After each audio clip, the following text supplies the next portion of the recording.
where we're going to have the U.S. premiere of Maria Elena Wood's new film, Locas Mujeres, Madwomen. I also want to share greetings with you from Barnard's president, Deborah Spar, who unfortunately for us is traveling today and so cannot join us. But as it turns out, she is in Washington, D.C. To meet President Dilma Rousseff of Brazil. And so it makes today a kind of day of Barnard South America friendship, I guess. And President Spar asked me to convey her warm greetings and welcome to you. The Barnard Center for Research on Women is in its 41st year of producing and documenting the best of feminist academic and activist work, both locally here in New York City and beyond. This year marks the first year of a multi-year project of transnational feminisms. And as a consequence of that project, we're engaging in a series of collaborations with academics, activists, artists, and others around the globe. So we're especially honored that this event is happening during our first year of the Transnational Feminisms Project. It's exactly the sort of collaboration that we want to be doing in this project. So we're delighted that it's all come together. And I want to welcome everyone here tonight, but especially want to recognize some distinguished guests. We have with us the former president of Chile, Michelle Bachelet. Very glad to have you here with us.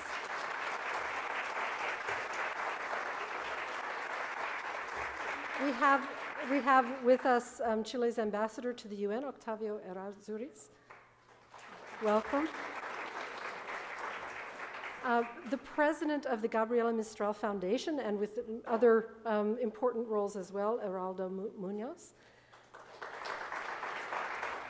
The director of the Gabriela Mistral Foundation, Gloria Garafulich. And we also have our local dignitaries, President Lee Bollinger and his wife, and also Provost John Coatsworth of Columbia and his wife. So welcome to all of you. After the screening of the film, we will have a conversation with Maria Elena Wood, who is here. She is the director of the film. And this conversation will take place with my colleague, Maja Horn, who is assistant professor of Spanish and Latin American cultures here at Barnard. And the discussion will be moderated by Barnard Associate Professor of History, Nara Milanich, who I have to say was the person who really brought this opportunity to us. So we're very grateful to you for having done so. I want to acknowledge the efforts of the Barnard Center for Research on Women's staff, especially Ann Jonas, our program manager, as well as Catherine Sammy, who's our associate director and who is really in charge of the Transnational Feminisms Project, Hope Dector and Pam Phillips. And I also especially want to acknowledge the important work and excellent organizational efforts of Paula Pacheco, who is here from the Global Centers Latin America at Santiago.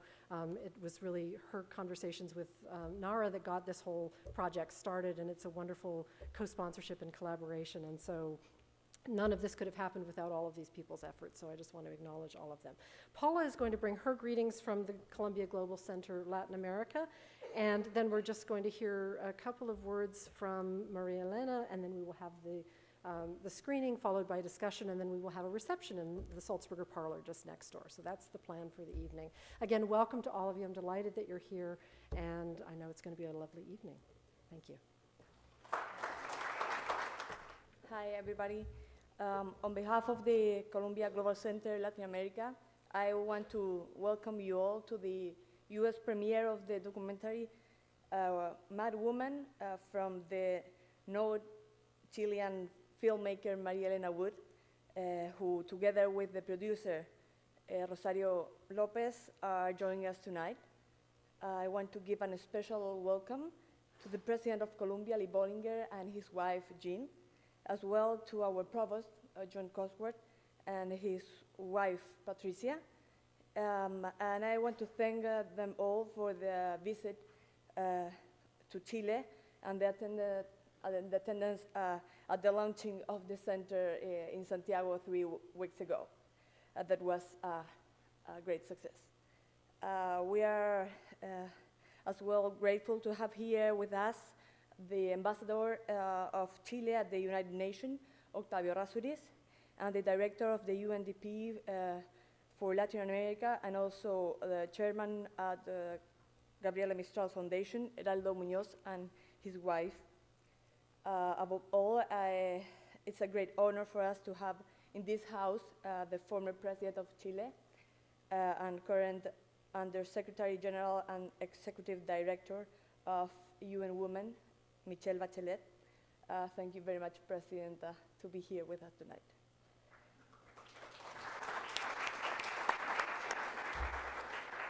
Then last but not least, I will want to thank the faculty and of course to all the students that has been supporting us, supporting the Global Center, attending to our events, and of course increasing the interest of Columbia University in the region. Finally, the last remark, I want to thank Wines of Chile, who is sponsoring and providing the best wine for the reception that we are going to have following the screening and the panel.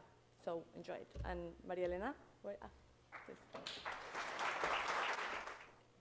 I want to say hello. I'm very honored to be here. 66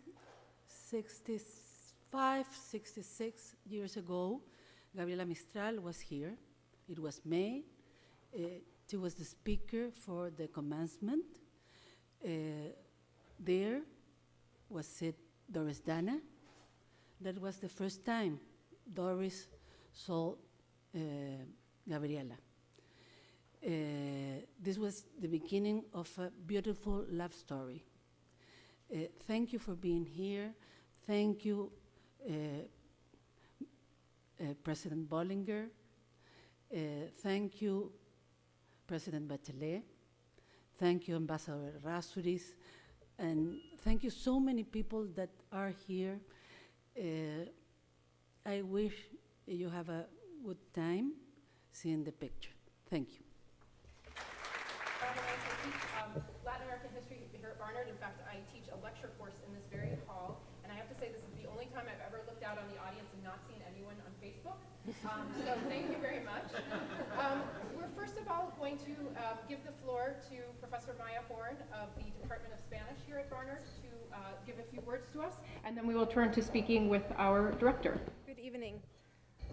I want to thank the organizers, especially the director, María Elena Wood, and the Barnard Center for Research on Women, and Nara, for inviting me to be part of this very special occasion tonight.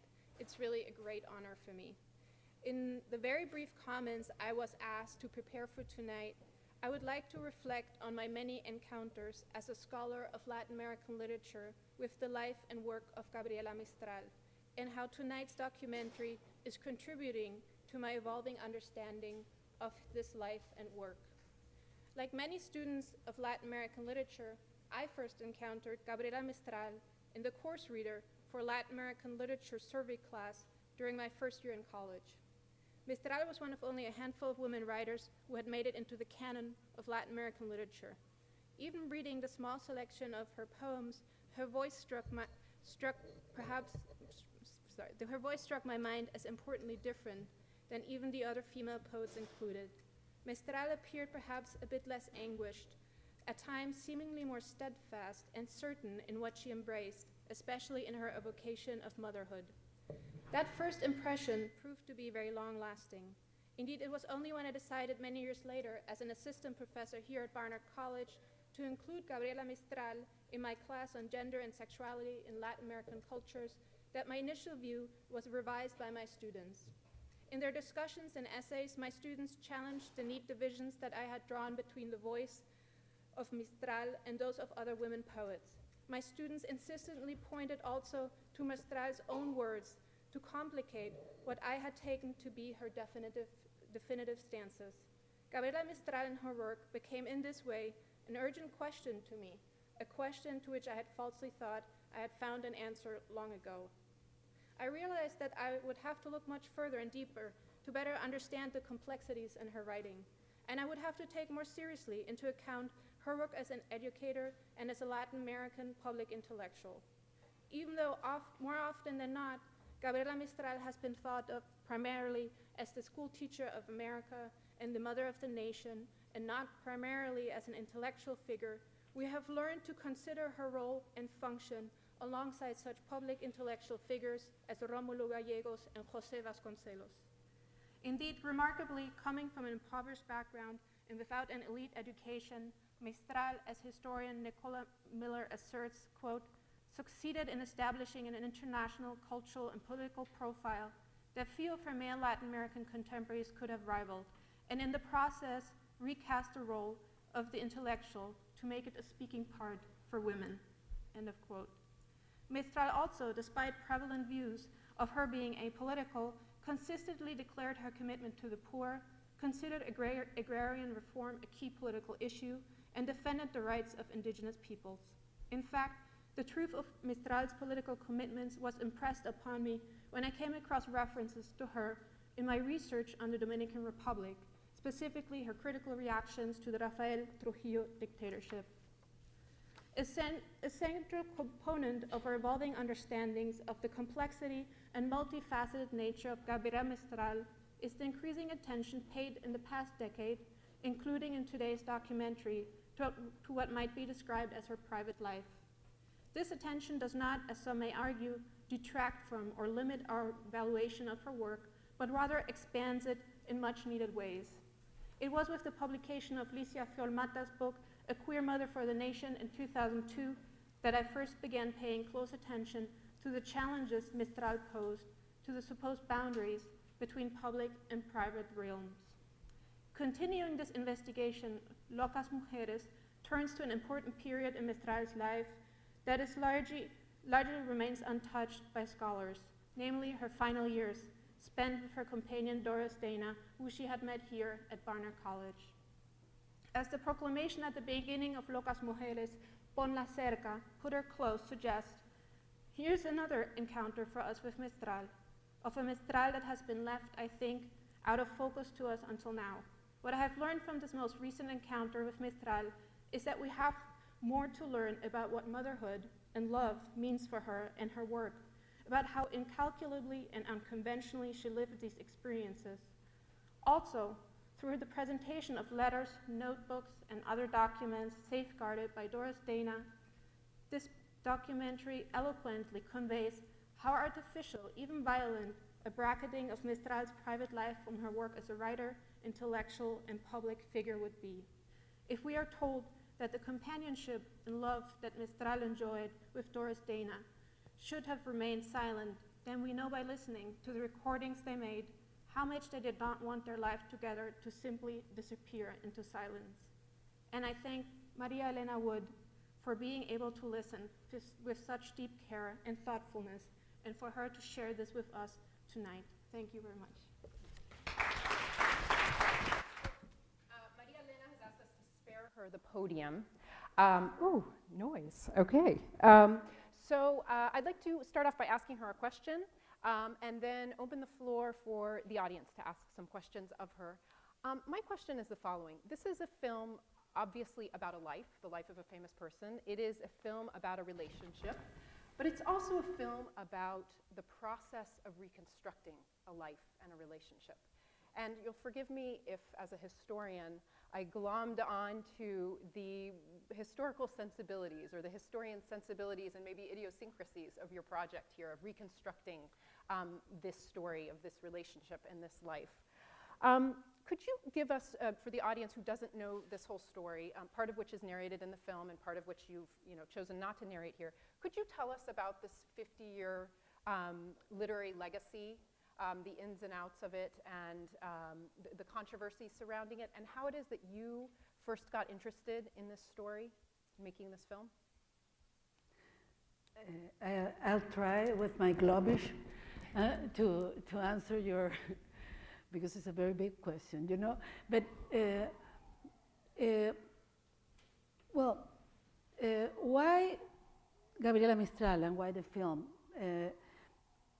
For me, it was very difficult to match the voice of Mistral, this volcano, always in eruption, voice full of passion, full of love for life,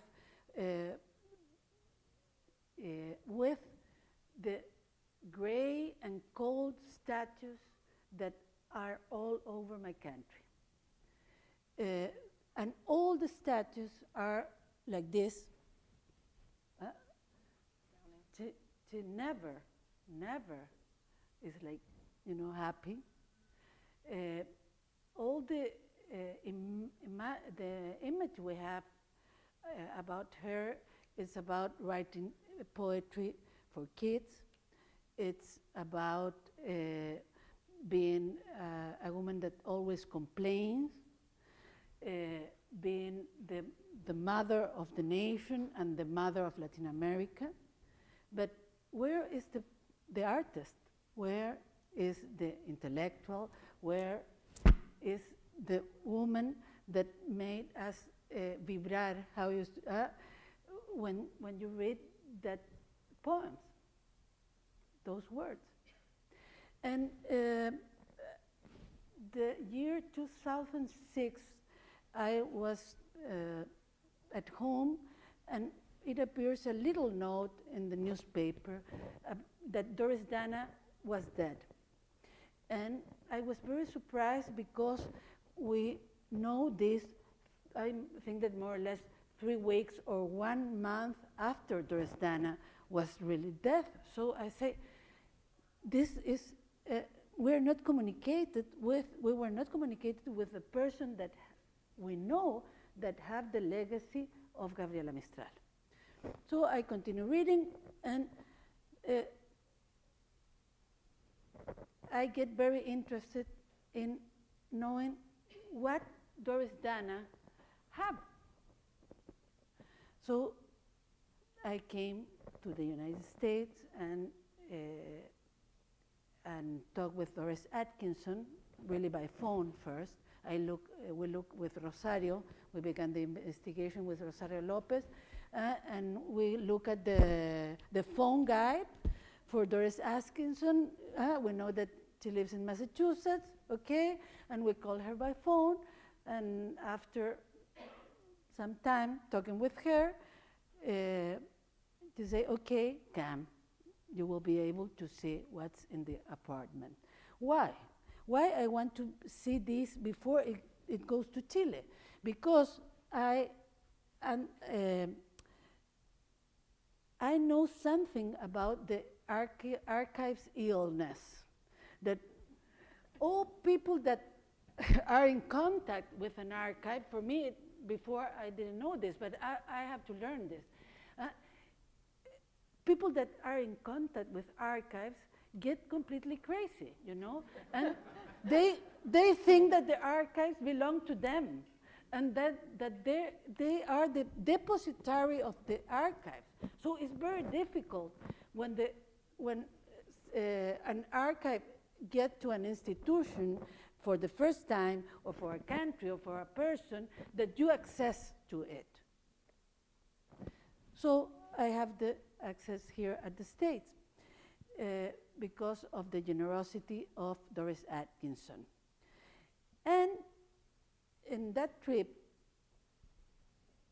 I didn't believe what I was seeing, It was incredible, all the material you can find. And it was written that all this must go to the Library of Congress, not to Chile. Doris Dana suspect about Chileans. And she suspect not only because she thought that Gabriela will look not in a very well Gabriela. She suspect because during the dictatorship we expropriate the rights of Gabriela Mistral. So there's a Fundación Pablo Neruda, there's a Fundación Vicente Huidobro that go with the rights of, and they can do things to maintain all the legacy. Gabriela Mistral, the year 1978, I think it was, the Junta de Gobierno expropriate the rights of Gabriela Mistral. And till now, they continue to be in a very rare thing. The Franciscanos were supposed to receive the money for them. They don't receive almost nothing. So, well, when a children now in Chile reads a Gabriela Mistral poem, nobody is paying rights for that. And it seems not to worry too much to nobody. That is how we have abandoned Gabriela Mistral. And Doris Atkinson, she really wants that all this collection goes to the country where of Gabriela Mistral, and that's why she called to the ambassador Fernandez during the government of President Bachelet, and she received immediately a very, digamos, she was invited to Chile to see how all this material will be kept. And her decision was to send all this material to Chile. And it was very, very important thing that the government in that moment understand that it was important. So nowadays you can find all this material in the library of la Biblioteca Nacional y en el Museo de Vicuña, and also online. And it must be online and public access next year in Universidad de Chile, Universidad Católica, and also at la Biblioteca Nacional. Can I open up the floor for questions for María Elena? I'm very curious about the tapes that they made, the audio tapes. I've worked with some writer archives in the past, and at some point it always surprises me how they seem to be documenting their own lives in a consciousness of being a public figure, somebody whose legacy needs to be preserved, etc. And it seems that there's a little bit of that what they're taping is going over her works to decide on copy. They use the word copying, or so I'm curious to know what they're doing and about their relationship insofar as it really seems to have been from the very first an admirer and preservationist relationship, in addition to a romantic relationship, and also in a sense why she is also documenting her private life and how much consciousness she had that this was covered in secret and something perhaps for the future to best appreciate. Really, I don't know why they decide to record, you know. What I only can say is that Doris Dana always has contact with the last technology. She was from a wealthy New York family, and always she has access to the last technology. And it seems that she loves technology also. Probably Doris Dana have a sense, not a great sense, that Gabriela Mistral was the first Latin American literary Nobel Prize. So that's why. And why the private life? Maybe because I think that when you love somebody, the way it seems that they love each other, you want people to know it. It's part of giving the place that relationship she must have if that other people know about that. So I think that it's a thing about dignity, about, I don't know if conscious or unconscious, but it's about saying, we have this, and it was a beautiful thing. Maybe, I don't know. Oh, just a comment, very, very nice documentary. Just to say that we're of the Gabriela Mistral Foundation here in the United States, and I just wanted to let everybody know, and also that we have just received a very generous donation, and we will be acquiring the complete set of the documents, and we will also have it available. And the hopes is to be able to establish a Gabriela Mistral Study Center in the New York area. So very well done. The homeland of the elephant. Exactly. So, yeah, so we just wanted to share that information with everyone. My question is, to what degree some of this new information was taken in account, or if this new information will add something to these complete works of Gabriela Mistral? I'm not an expert in Gabriela Mistral poetry, but what I think, if Gabriela Mistral write and rewrite and rewrite, you can see in the records, no? And in Long Island, she worked with Margaret Bates, that we were also with her Margaret Bates was an American professor that she lived with Doris and Gabriela for 1 year during her internship, editing Lagar and Madwomen, that is a series of poems that goes in Lagar.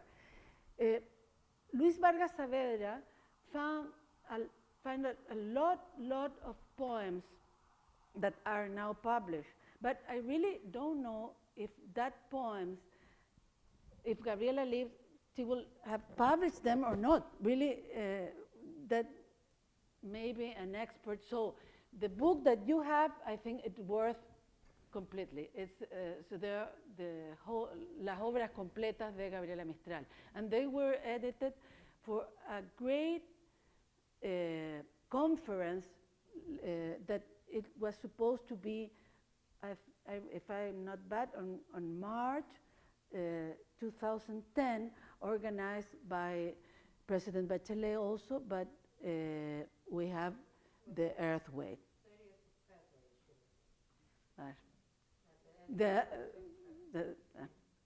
Yo voy a hablar en español. Yo sé inglés, pero yo siento a Gabriela en español.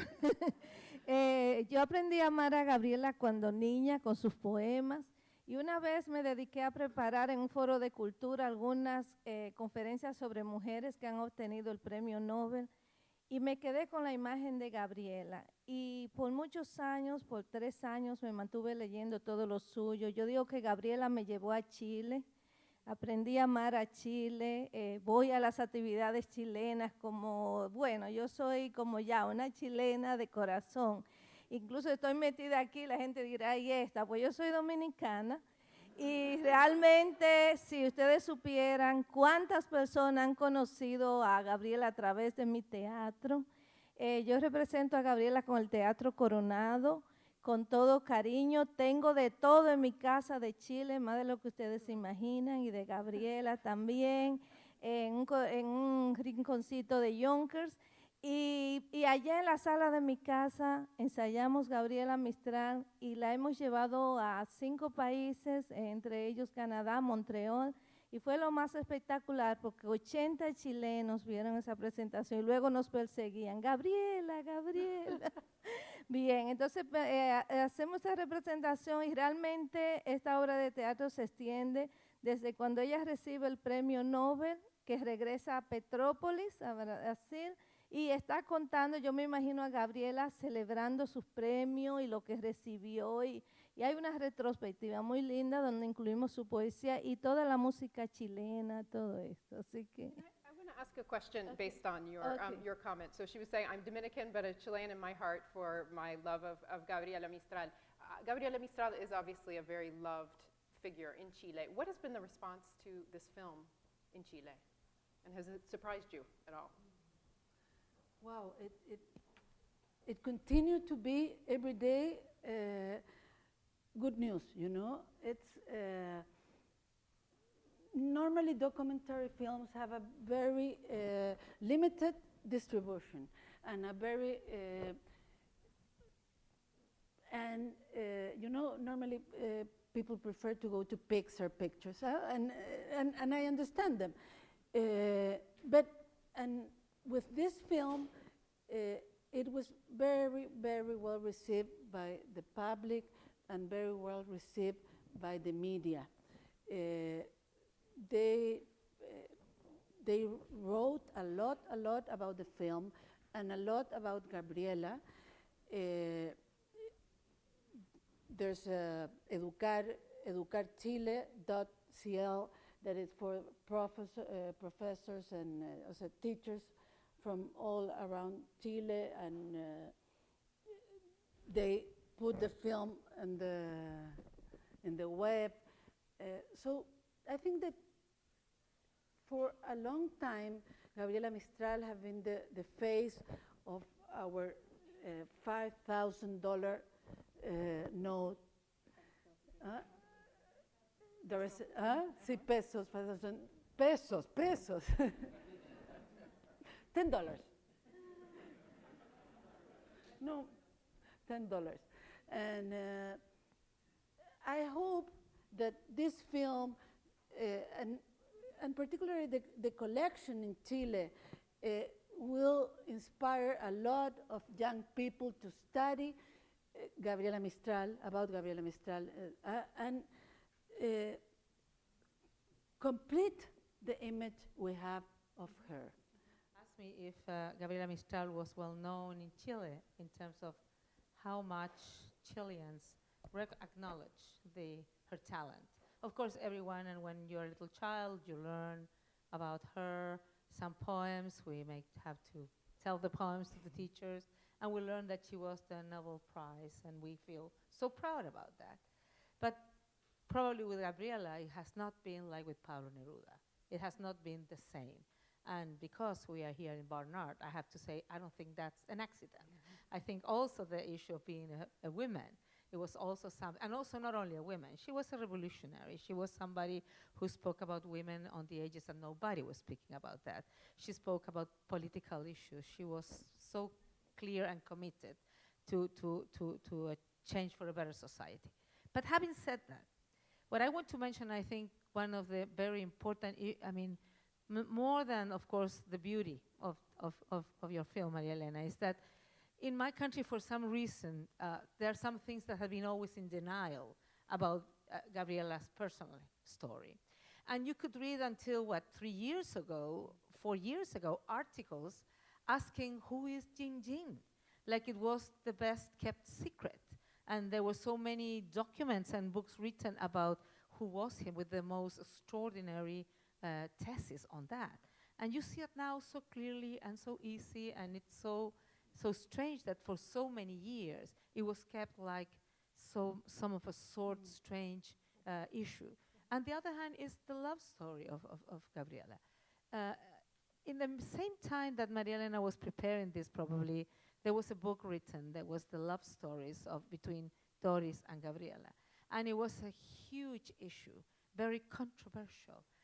But I really believe, and I want to thank María Elena, because I think what you have done is, as you just said, to show the human being, the whole human being. And my perception of why they recorded is that when you record happy moments of your life, when you were with your beloved ones, and in all of those pictures, for my first time, I saw her smiling. And I think that is wonderful. Thank you.